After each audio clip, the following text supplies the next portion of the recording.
ጎበዝ ገዳም እኮ ቢያስፈልግ ኖሮ ሃይማኖትን የሰጡን ፈረንጆች ናቸው አይደል?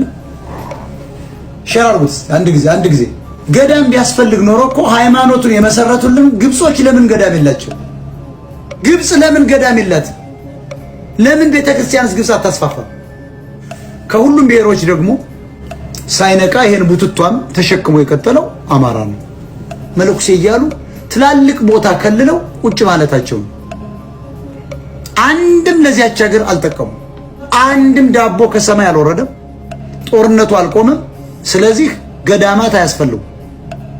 በእርግጠኝነት የምነግራችሁ ቤተክርስቲያንም ማስፋፋት አያስፈልጉ። ይሄን ያደረገብን እንደ ዝቋላ ያለው ገዳም ነው። እንደ ደብረ ሊባኖስ እንደ ሌሎች ትላልቅ ያለው ገዳም ነው።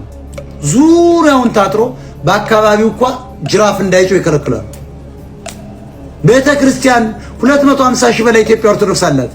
ያ ሁሉ የያዘውን መሬት ይዩት። ደንቆሮ ንፍጥላሽ ለምን ባናቱ አይዘቀዘቅም ነው የምልሽ። ቆማጣ አማራ ምን ያመጣል እስኪ ንገሪኝ። ማንም እኮ ምንም አያመጣ። እኔ አሁን እኮ ደረቴን ነፍቼ ነው የምወጣው። የቆማጣ ዲያስፖራ እስኪ ምን እንደሚያመጣ ይዋል። ምንም እኮ ያመጣል።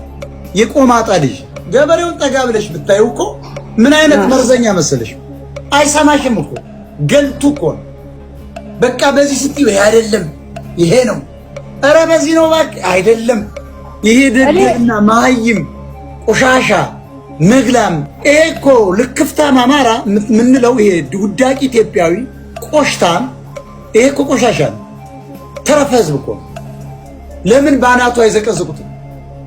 ቢፈልግ ዋጋ ቢፈልግ ይበተን ምን ያመጣል? ይሄ ሙጀሊያም ነው የምልሽ እኮ ይሄ መንካት ካልቻለ ይሄን ሙጀሊያም ቡትቷም ቆማጣ ምን ሊያመጣ እስኪ አሁን እዚህ ውስጥ ያለ ትግሉ አሁን የአማራ ትግል ዘመንየ ዘሚያው እኛ እንደ ተሳዳቢ ነው እየታየን ያለ ነው የነመቤት። ስለዚህ ምንም የሚጠቅም የለም መተው ነው።